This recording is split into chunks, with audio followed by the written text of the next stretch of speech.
This is Renee Koerner. She's the owner of Big Fish Farms, LLC, and she's going to talk about short chain marketing of American Paddlefish Caviar. Great, thank you. Although I'm going to be talking mostly about my product, which is Paddlefish Caviar and meat, I'm hoping there might be some other very practical things that you can glean from my talk that would help you sell anything that you might be growing right now. I kind of came to the fish business backwards. I spent my career in the food and wine business. I didn't know anything about raising fish. The only reason I mention that is because although I don't have a marketing degree, I have a lot of years of experience in selling agricultural products to independent restaurants. American Paddlefish Caviar. Somebody asked about how it's sold. I sell it as American Paddlefish, and that's how it goes on the menus. So I am a Paddlefish Rancher. I also, if it wasn't for all the research that has come out of Kentucky State, I don't think I would be in this business. So I also have a hatchery that I use, 2 tanks. We raise, I have 200,000 gallon tanks. And then same thing, form contracts with people. I've been urban farming so far, so living in the city and doing this. So my tanks are off-site. Then for grow out, I contract with other people and give them a percentage of the profit at the end. I'm just going to say a little plug for Paddlefish Caviar. Paddlefish Caviar has always been considered a second tier to sturgeon caviar, sort of a lesser product. What I discovered was in the 1980s that most of the Ocetra caviar that was coming back into the country when it was DNA tested by U.S. Fish and Wildlife, they discovered that a large majority of it was cut with Paddlefish Caviar. So the berry size, the quality, the color, everything was indistinguishable from the Ocetra. So we feel like as our industry grows and we're able to stage more market research where we're doing double-blind tastings with chefs and food writers, that definitely you're going to hear a lot more about Paddlefish Caviar being a very high-quality product. It's your story that you're really selling. It sounds odd. You can't have a bad product and sell it. But when you're, I found this all the time in the wine business. People want the story of what you're doing. So there's this great story about John Albin, who did a little internship in France, came back to California, planted 11 acres of the great Viognier, and doubled the world's supply. People loved that story. The retailer loved to tell it to his customer. The customer loved to tell it to the people that he was serving dinner to. There's also another good example is Niman Ranch. So I don't know if you guys are familiar with Niman Ranch. They were I believe they were the first people that would have their name put on menus. So it wouldn't just be lamb chops, it would be Niman Ranch lamb chops, because that name meant something. It was the whole story. If you bought Niman Ranch, you bought into everything that they were doing, about how they were raising the fish, how they were the meat, how they were processing it.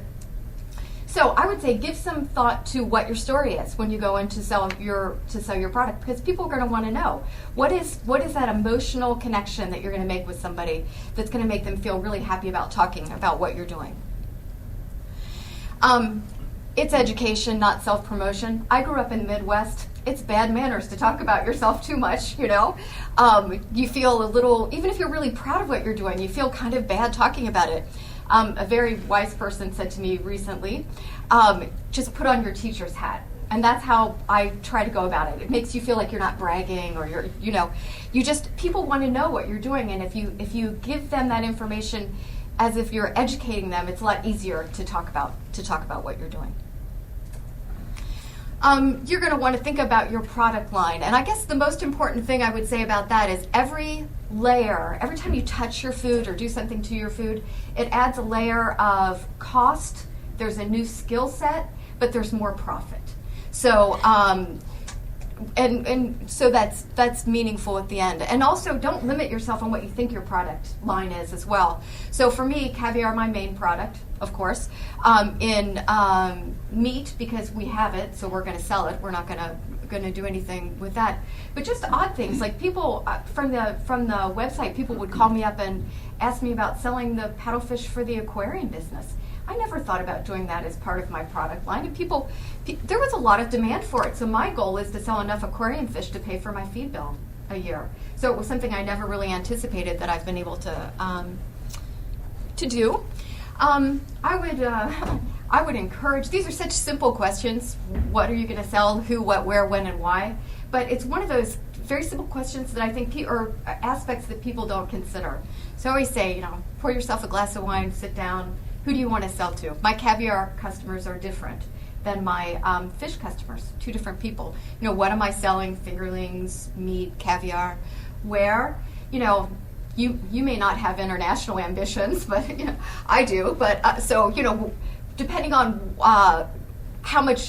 what your goals are is where you're going to sell it. Maybe it's just in your local market. Maybe you're going to branch out to other cities. Maybe you want to sell internationally. For me, my product is very seasonal. So we harvest during 3 months in the winter. I have a lot of meat that I sell, and I want everybody to try this meat. So I sell it cheap and cheerful. It's during Lent. I want people to try it. It's got to be profitable, but it's not my main profit. Caviar is something that I can sell year-round. So that's my cycle. So depending on what you're growing, think about the cycle of how you're going to sell it. Why? I just threw that in there because I have a good friend who, a colleague who's also raising paddlefish, and she just likes hanging out with restaurant people. It's a real mojo. I mean, she has to be profitable. She loves to sell. She just likes the group. I also have a second glass of wine and think about your personal resources. This is another thing that we always underestimate because we own them, so we don't think they have as much value for some reason. Think about your knowledge, your contacts. For me, I had a lot of knowledge on how to sell, very little knowledge on raising fish. Was I able to do? Could I do that? I thought so. So that's what made me jump in. Lots of food contacts throughout the Midwest from my other business. I'm Irish. I have a big Irish family, so a lot of people invested in seeing me be successful. Family can be a very great personal resource. It's been really helpful in the first couple years. I knew my abilities. I knew I was organized, and I could a good people skills, so I knew I'd be able to nurture the relationships of doing direct marketing. And I had the time to do it, but that's something to consider if you're working 40 hours a week and you've got this other aquaculture project. You're not going to want to sell to restaurants, but maybe farmers markets or something like that would fit into your schedule. Should you direct market? Yes, because it makes you safer and stronger. What I mean by that is when you are connecting directly with the consumer, when you are selling, so I'm selling, Big Fish Farms caviar, sustainably raised paddlefish caviar. People look for my product in the store, and so they buy it in the store, and then they buy it more on the retail. It feeds itself in a very positive way. I've heard all sorts of horror stories about aquaculture products in the early days, where say a grocery chain, I'm going to slow down here. A grocery chain would want to buy them for, a high dollar, and they'd come out and pick them up, and 3 years later, you could deliver them for half price. When you only are selling your products as a commodity, you're at risk you're giving all the power to that other person to set the price for you. You're not invested in helping to make sure that you get the price that you want. Again, a really good wine example is there are plenty of people in California that have beautiful vineyard property, but they didn't make wine. Their property was recognized as so wonderful that people that were buying grapes from them would put the vineyard name on the label. So Talbot, Sleepy Hollow, Talbot Winery, Sleepy Hollow grapes. Well, they got so much exposure, the vineyard did, that when they decided at a later date to create the winery and to make the wine from that particular vineyard site, they were already well established in the marketplace as being something of quality. So even if you do intend, like we do, to sell some of it bulk, we will always keep our own brand going because it gives us a better place in the market. So practically speaking, communication is probably your most important thing when you're selling directly to a restaurant. You really cannot assume anything. So product parameters, if somebody wants to buy fresh fish from me, I'm not going to bring them frozen fish. If I say the skin's off, the skin's off. I'm not going to show up with, so you have to discuss that. And so for some restaurants, I have a seasonal product. They'll say, we love the paddlefish, we want to put it on the list, on our menu. And I'll have to say, You can make it a special, but I can't supply it to you year round. You can't put it, so we're right up front from the beginning. There's no bad feelings. It runs as a special and everybody's really happy about it. Delivery schedule, you can't show up during lunch. You can't show up during dinner. Maybe they only they only accept their fresh fish orders on Wednesday. Just talk about that. Maybe there's some flexibility, but don't assume that you can show up on Friday night at 4 o'clock, for instance. How you'll get paid, again, just talk about it. I'm a small business. I can't extend you any terms at all. Most restaurants I know, individually owned restaurants, are a lot like smaller aquaculture operations. Everybody's doing more than one thing. So a lot of times they don't have a bookkeeper on staff. Their bookkeeper comes in on Wednesday, writes all the checks, and so it could simply just be, you could tell them what the amount was on Monday, the bookkeeper comes in, writes you a check. When you deliver on Wednesday, you have a check waiting for you. Something like that. Or maybe you can give them terms and you can say you can pay me a week later, but just talk about it. Don't assume that they're going to have a check waiting for you when you're there. Your commitments have to be honored. So if you say you're going to show up with a certain amount, you have to really do that. Because they're depending on you. They're setting their menu on what you say you're going to do. Getting the order is your job. It seems like it should be their job. They're the restaurant. They should know what they need. But again, everybody's overworked a little there. So it's really your job to call them to get the order. Phone is a terrible idea because no chef is in his office, so you don't want to call. They're not by the phone ever. Email. Some chefs are really good at email. I find texting is the best. Sunday night. Need fish this week?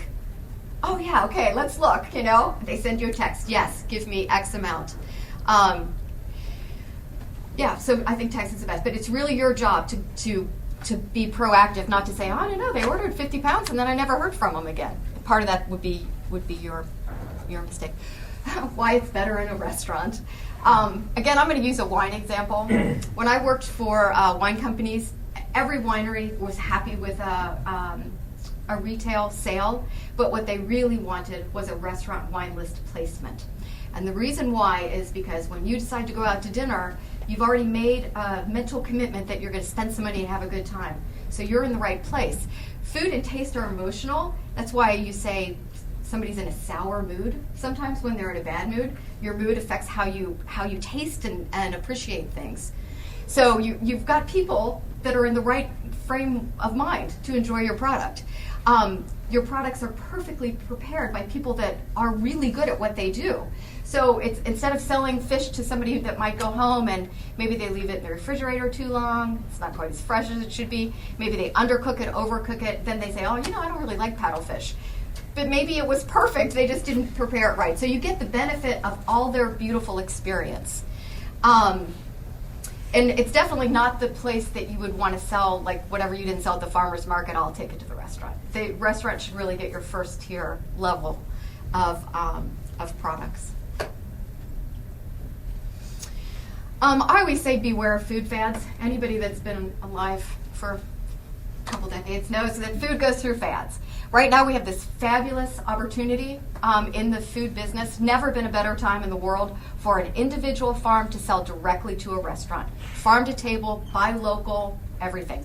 I would say you should view this moment in history as an open door, not as something that's going to endure forever, because I honestly don't think that it will.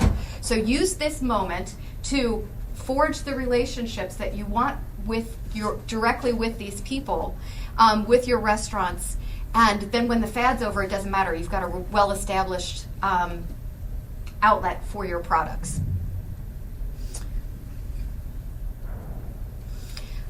Make a connection. So this is a really good and easy way to grow your business. And one of those, when I mentioned examining personal resources, a good personal resource I think that people should look at is if you have a teenager or a tween in your house, they love being on Facebook. They love tweeting. I'm a big advocate for children to have real farm jobs, and this is a very modern but very real farm job for a teenager. So you could discuss the parameters of how you want them to. Oh, am I getting close? Okay, on how you want them to do this. But I should say that again. Sales is a relationship business. So if you have two products and they're both about the same quality and they're both about the same price, you're doing business with somebody you enjoy doing business with. It's as simple as that. Any product.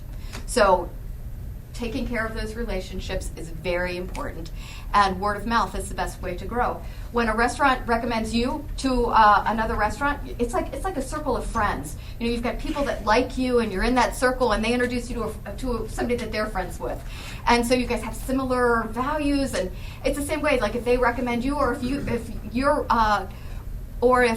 they recommend to you to go to someplace else, it's the best way by far to grow. And that's it.